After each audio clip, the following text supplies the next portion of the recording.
dando assistência, né? Ajudando, marchando à frente, protegendo, dando a sua vida. É importante. E tem que ter um caráter firme para que os outros possam respeitá-lo, admirá-lo e segui-lo. Nós vamos ver que Davi, aqui está narrando esse fato, numa dada ocasião, quando 200 homens se cansaram tanto na batalha, e eles ficaram para trás. Os outros 400 marcharam e venceram a guerra. Agora, nessa guerra, eles pegam cavalos, né? Eles pegam armas, pegam alimentos, pegam tudo que precisam. E ali tem coisas de ouro, de prata e tal. E eles pegam aquelas coisas. Então, alguns homens disseram, bom, quando se encontraram com aqueles 200, ficaram para trás e disseram, nós não vamos dar nada para eles. Eles não participaram da nossa batalha aqui, que nós estamos trazendo, que conseguimos nessa batalha. E Davi disse, não. A partir de hoje, nós vamos dividir igualmente tudo que nós conseguimos lutando. Então vocês vão pegar os despojos de guerra e tudo que nós conseguimos e vão dividir igualmente entre todos, incluindo esses 200 que ficaram para trás, que estavam muito cansados. Então, a partir dessa data, passou-se a dividir o despojo de guerra igualmente entre todos os soldados, independentemente se eles tinham terminado na batalha ou se tinham ficado para trás durante a batalha. E isso aí passou a ser seguido por todos. Então, o líder, ele deve saber que não se divide o resultado, o bom resultado desse grupo com apenas aqueles mais chegados, mas se divide com todos. E nós temos visto aí vários líderes que se esqueceram desse princípio bíblico, que na hora de dividir o lucro, chama só seus chegados e os outros ficam de fora, sofrem um grande prejuízo. E esse líder passa a ser líder só desses, e os outros vão ficando e vão deixando de admirar o seu líder, de seguir o seu líder. Então esse lucro, né, esse resultado deve ser dividido entre todos. Então cuidado com as panelinhas, né, que acontece muito. Então vamos dividir aí a alegria, vamos dividir aí esses banquetes, né, essas festas, e vamos lembrar que Jesus disse assim: quando você fizer uma festa, chame os pobres, os aleijados, aqueles mais humildes, mais fracos, mais necessitados, mais pobres, porque eles não podem chamar você, e você vai receber a sua recompensa lá no céu, porque você ajudou-os, você os convidou, você repartiu o que você tinha com os necessitados. Cuidado, não chame só a sua panelinha para se alegrar com você, porque você já está recebendo o seu galardão aqui na terra e está perdendo lá de cima no céu. Número 9. Como era a liderança do antecessor de Davi, Saul? Então Saul exerceu uma liderança à parte de Deus, separado de Deus, longe de Deus. Em vez de esperar com paciência no Senhor, Salmos 41, assim como Davi, Saul era demasiadamente precipitado. A liderança de Saul refletia simplesmente o seu caráter. 1 Samuel 15, de 1 a 35. Pois ele não conseguia enxergar-se como dependente da direção divina. Então Saul, a sua liderança era o contrário da liderança de Davi.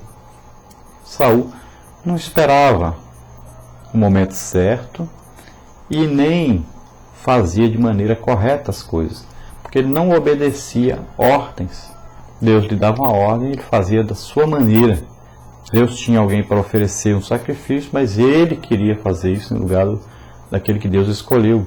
Então ele não vivia na dependência de Deus, ele vivia à parte de Deus. Ele fazia da sua maneira as coisas. Davi e sua equipe, parte 3. Pergunta 10. Por que podemos dizer que Davi possui uma equipe? Complete aí. Então a expressão Davi e seus homens aparece por diversas vezes nos livros de Samuel. Veja as referências aí. Todas essas passagens mostram que tal expressão pode perfeitamente ser lida como Davi e sua equipe. De fato, Davi possuía mais do que um grupo. Ele tinha uma equipe coesa, harmônica, íntegra e submissa. Então veja bem, quando nós falamos a equipe de Davi, é por quê? Porque eram chamados homens de Davi.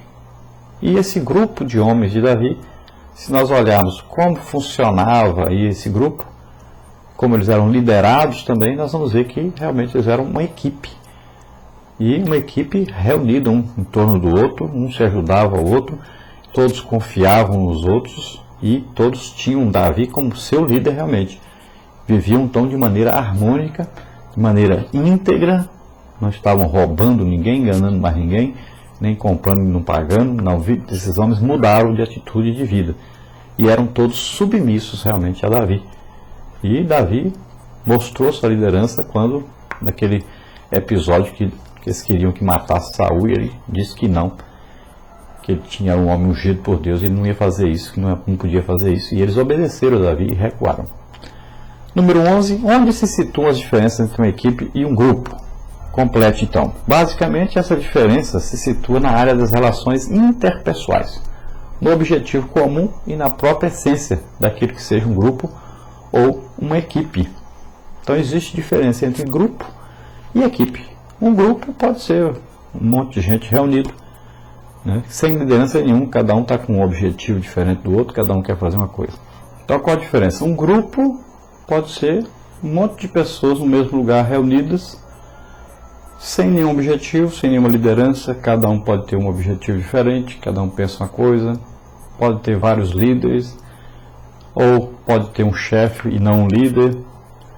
Já a equipe não, a equipe é reunida em torno um do outro, todos têm o mesmo objetivo, todos admiram e respeitam o seu líder. É como a igreja, tem Jesus como seu líder, todos estão no mesmo objetivo, que é ganhar almas, né? E todos vivem de maneira íntegra e unidos um com o outro, se amando, né? Porque a ordem do líder é amai-vos uns aos outros e amar como ama a si mesmo, amando sempre a Deus em primeiro lugar, é evidente. Número 12. Por que identificamos o grupo de Davi como equipe de Davi? Então coloque V para verdadeiro e F para falso. Então só todos aqui que nós vamos falar são as verdadeiras, né? Então só existe uma equipe quando há um devido relacionamento entre seus membros. Então a equipe, os membros se relacionam uns com os outros. Se na igreja, se você não conhece ninguém, não conversa com ninguém, então não existe equipe, né? Na equipe, os membros se conhecem, têm aí relações interpessoais, né? Conversam uns com os outros, ajudam uns aos outros, né? Participam de coisas juntos. A equipe de Davi era unânime em manada, vinculada, integrada e ainda contava com heróis individuais, os chamados valentes de Davi. Então eram como irmãos e todos eles tinham homens que eles admiravam, que eram como heróis deles, né, líderes que marchavam à frente, estavam sempre ali no meio deles. De acordo com a escritura, nessa equipe bem treinada, o menor valia por 100 homens e o maior por 1000. 1 de Crônicas 12, 14. Então veja bem que ali tinham homens que as pessoas sabiam que um homem só valia por mais de 100 homens aí. E tinha até homens que eram contados entre os 3 principais, que cada um valia por 1000 homens. Veja só que homens valentes, que homens que se destacavam, que heróis realmente eram esses homens.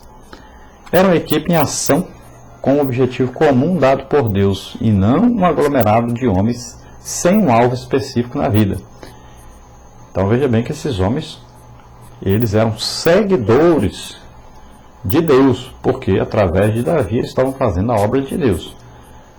E não era apenas um monte de homens junto, mas eles tinham um alvo, um objetivo a seguir. Na autêntica liderança, cada membro da equipe é de alto valor para seu líder. Então, cada membro, cada um, por menor que seja, ele tem uma importância muito grande para o seu líder.